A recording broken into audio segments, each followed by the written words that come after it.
to the C&D podcast. I'm Naeema Kalachand and I'm the clinical editor. For this week's podcast, I spoke to Laura King, a clinical nurse specialist for children's asthma for Barking, Havering and Redbridge University Hospital NHS Trust. I spoke to Laura on an online call from my home in London when she had a free afternoon in the hospital. We spoke about the importance of good asthma control and inhaler technique, especially during the COVID-19 pandemic. We also discussed the role of pharmacists in the management of asthma and the resources that are available for asthma patients. I started off the interview by asking Laura why good asthma control is now more important than ever, and this is what she had to say. Okay, so I think one of the things that, so initially when obviously coronavirus started being an issue in the UK, we were more worried because it appeared that it was sort of primarily a respiratory virus. So we were quite concerned that our asthmatic children would be sort of more at risk. As it's kind of coming out that there's more information about it. One of the other things that worries us is that it appears to be an inflammatory problem. So when you sort of consider this in the context of asthma, we know that our children with long-term conditions of any kind are sort of more at risk. But asthma is one of those conditions that, you know, it can sort of, sort of niggle away in the background.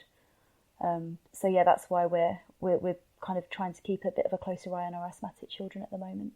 Mm-hmm. And could you maybe just talk to me about the symptoms of poor asthma control? So what are the kind of things that pharmacists might be seeing in the pharmacy, either from adults or from parents or carers who are worried about their children? And maybe if you could talk about, you know, maybe how these symptoms might overlap or be different from COVID-19 and you know, how they can differentiate between them? Yeah, absolutely. So when you look at asthma control, so we're looking at, first and foremost, we're looking at sort of the classic symptoms that probably everyone's aware of. So things like wheezing during the day, being breathless during the day or night, coughing at night time, obviously being quite a common one. Things like exercise tolerance. So if the child or adult actually is struggling to sort of exert themselves, that there's sort of some of the things that we're looking for as signs of poor asthma control. Now in children, and I'm sure in adults as well, but children sort of being my area, we do sometimes see some subtler symptoms. So for example, if I was to call a child for the first time and sort of assess their asthma, some of the things I'd be looking for are whether they're sleeping well at night. Some children, if they're very poorly controlled, things like emotions will trigger them. So you might have a parent that says, oh, my child, if they get really excited or they really laugh, do you know what, they cough quite a lot. Or if they have any extremes of emotion. So if a child gets really upset, if they get really cross, most children have tantrums at some point or another, do they then cough or wheeze afterwards? That's quite an important one. Other signs of poor asthma control are things like using their reliever inhaler more than we'd expect. So we say more than sort of 3 times a week is worrying. Some children will use it, some children use it every day.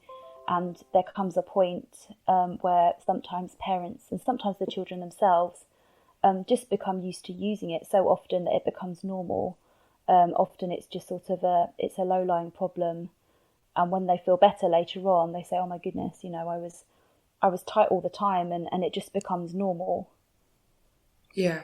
And I guess this is somewhere where pharmacists can kind of step in if they notice people are continually picking up repeat prescriptions for inhalers more than they should, or, seem to be complaining of not having any relief from symptoms. That's somewhere where pharmacists can kind of step in as well. Yeah, and it's actually a point where pharmacists are probably really well placed to be intervening. So one of the things that we know is a sign that things are really not going well is SABA use. So that's your use of your reliever inhaler. So for children, it will primarily be a salbutamol inhaler. If you use more than 6 of those in 12 months, there's a paper called the National Review of Asthma Deaths. And that paper says that if you use more than 6 in a year, you're actually at risk of dying from asthma.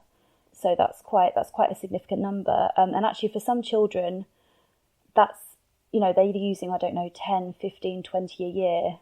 So it's just quite an important thing. As the pharmacist who would be dispensing and probably the best person to see the child's pattern, it's a really important thing for pharmacists to know. Yeah, that's really important and very startling figures. One thing I would say, sorry to interrupt, you're okay. is that for children, the one thing that we do have to be quite mindful of when we're saying, 6 in a year, is that, some children will have one at home, they'll have one at school, they might have one at mum's, one at dad's, one at after school club, one at the childminders. So I think it's kind of taking that figure and perhaps just asking the question of, have you used all of these? Or perhaps, how long is your inhaler lasting? Because it might be completely innocent and they just have a lot of inhalers that are perhaps not even used. But it's a really good place to start, I find, with a lot of patients to kind of really gauge their asthma control, but also their perception. Some people think it's absolutely fine to get through an inhaler in 2 weeks. Yeah. And I guess another thing is they might not necessarily be using the inhaler correctly. So they might be getting through it quite quickly, but not actually receiving the full dose. And I guess kind of on that, it would be good to kind of hear from you what advice pharmacists should be giving patients on their inhaler technique or parents or carers, and how they can help anybody that's kind of struggling or what advice they can give. Yeah, absolutely. And you're absolutely right. Something that we do find... So for two things, actually. So firstly, for children whose asthma control is poor, and we can maybe talk about that in a minute, they quite often say, my inhaler's not working, I need a stronger one, talking about the reliever. But again, we can talk about that in a minute. But with the reliever inhaler, quite often the problem is their technique. So for example, we all know that anyone who has a meter dose inhaler should be using a spacer. We quite often find it's not the case, and not just in the teenagers, which is who everyone expects to be sort of naughty and not using it.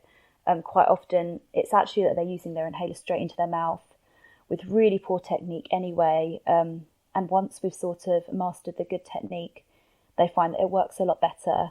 And the classic thing that I'm sure we all see, when we're out and about, is people sort of just doing several puffs straight into their mouth. I hear it drives me insane when I'm on the bus and train.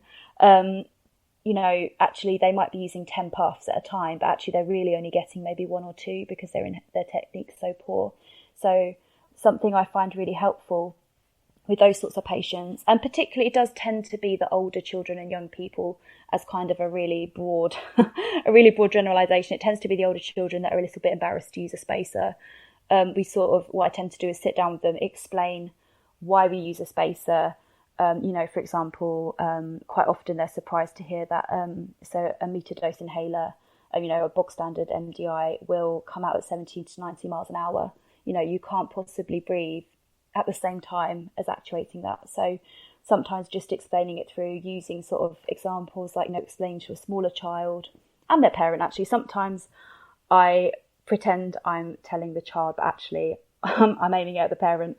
If I had a Ferrari and I was going to drive it around the corner, so if you imagine your airways being like something coming around the corner, if I'm going to drive at 90 miles an hour, what do you think is going to happen? Usually they say it'll probably crash. If I'm going to slow down and go at maybe 5 miles an hour, how easy is it for the car to get where it needs to go?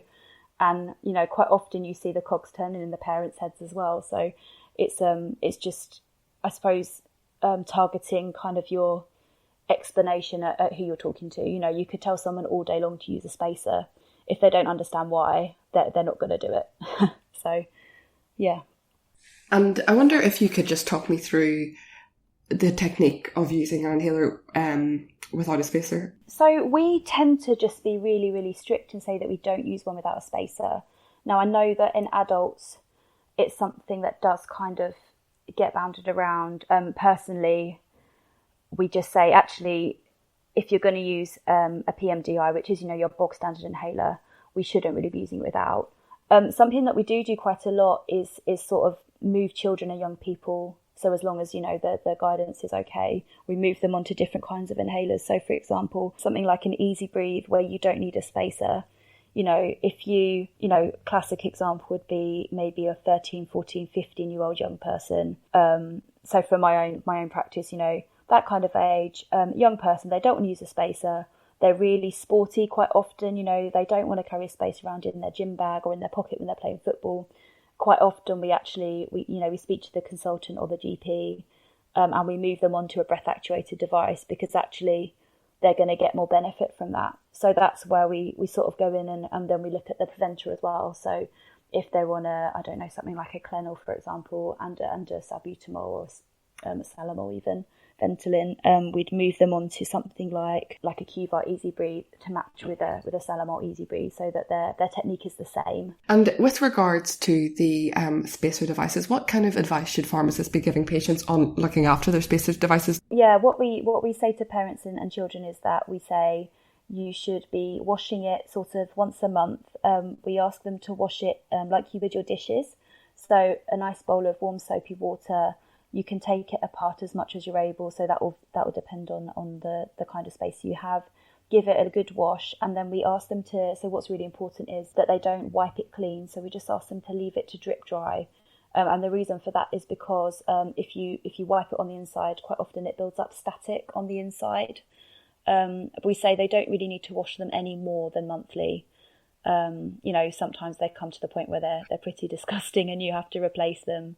But that should be fine. And are there any other kind of lifestyle advice that pharmacists could give patients, even to adults or even to for children as well? Is there anything else that they can do to kind of help with their asthma control? Yeah, so I suppose smoking cessation is always an issue. So with the parents, clearly, but obviously with some young people, they do start smoking. So I'd say not to be kind of scared to ask the question. There are ways to ask it very tactfully.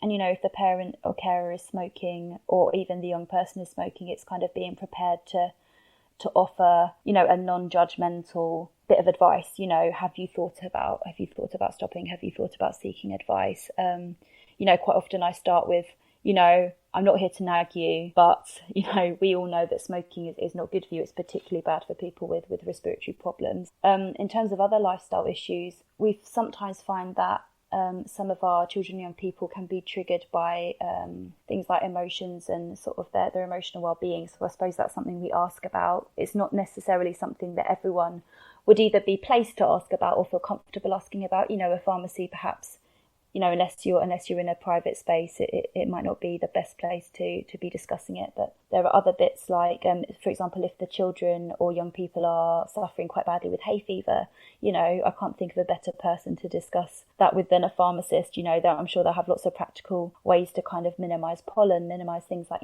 dust exposure. And parents are usually very, very happy to hear kind of practical ways to minimise it. I've seen on Asthma UK and other asthma and allergy websites about a personalised asthma action plan. I was wondering if you could tell me a bit more about this and what they are and how they should be used. Yeah, absolutely. So a personalised asthma action plan or an action plan is something that the guidelines say, and the asthma literature will say that everyone with asthma should have.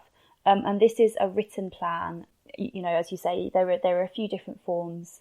Asthma UK are probably my go-to for children and adults, just because they've got them ready to go. Across London, we actually tend to use the Asthma UK one. And it's a written plan to say, this is my medicine, this is what I do when I'm feeling unwell, and then actually this is what I do in an emergency. And it's a really good way for people to sort of know where they're at with their asthma. We know that if you have an asthma plan, you're about 4 times less likely to need hospital treatment. So that's quite a significant number, and this is again from the review of asthma deaths. We've known it for a long time. I think the report was 2015, so a long time ago. But actually, only about 30% of people have one. So it's just something that we're really trying to push kind of all around, really. So from the hospital, certainly in the community and primary care. And, there's absolutely no reason why a pharmacist wouldn't be an excellent person to complete one with a family or a child or an adult even. So you can download them from Asthma UK. There are different versions for children and adults. The children's one is a nice one just because it's set out like a traffic light. So green is when I'm well. I take my inhaler every day, my preventer. Amber is perhaps when I'm a little bit unwell, and red is when this is an emergency. This is what I'm going to do. So it just sets it out really clearly for the child, young person, or the parent actually, or perhaps the school or an after school club. Again, all of the places where they go, we quite often say to the families, this is a piece of paper. Please share it with your school. We share it with the GP anyway. Maybe snap a picture on your phone or download it on your phone, because actually if you need help, you can then show it. Or if you're perhaps quite anxious and you're worried about that you wouldn't know what to do, you've got a really clear guide, and on the back is also things like your triggers. So it's just a really good way to